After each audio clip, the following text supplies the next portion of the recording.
Welcome to episode 2 of the Pokemon Teams for Musical Artists series. Today, we have an artist that is known to have some affinity for Pokemon and has even collaborated with Nintendo for Pokemon's 25th anniversary back in 2021. That artist is none other than Post Malone. Post Malone is a little bit tricky of a guy to prepare a team for because his music up to now has had quite a bit of variety when it comes to genre. However, if there's one thing Post always reps, it's the Dallas Cowboys. And what better Pokemon to have than the Clydesdale itself, Mudsdale. Obviously, it's a horse that fits the Cowboys theme, but also the Clydesdale is a mascot for Anheuser-Busch, the same company that makes Post Malone's beer of choice, Bud Light. So honestly, if he were to have an ace Pokemon, this may be it. Next up, I had to take a look at the competitive Pokemon scene. Not because Malone himself is competitive, but it's well known that the guy is just such a good collaborator with any artist he chooses to work with. That being the case, I've decided to give him a support Pokemon that could go on a bunch of competitive Pokemon teams, that being Clefairy. You'll have to look up what makes this Pokemon good, but generally it's gotten good run in the competitive scene, and I think it will fit great in this team.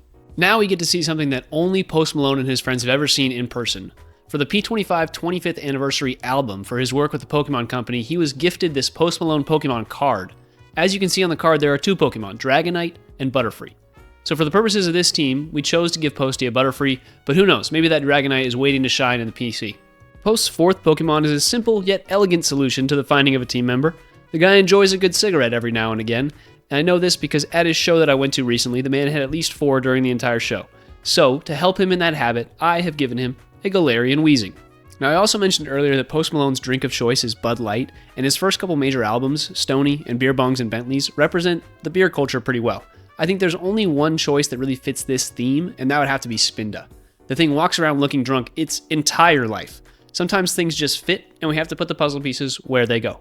Last and certainly not least, we are going to go with a Charizard. In his Only Want to Be With You music video, Charizard is one of 2 main Pokemon that we see Post with, and I have to say, his middle 2 albums, Hollywood's Bleeding and 12 Karat Toothache, really give the vibes of the angsty middle stage Charmeleon.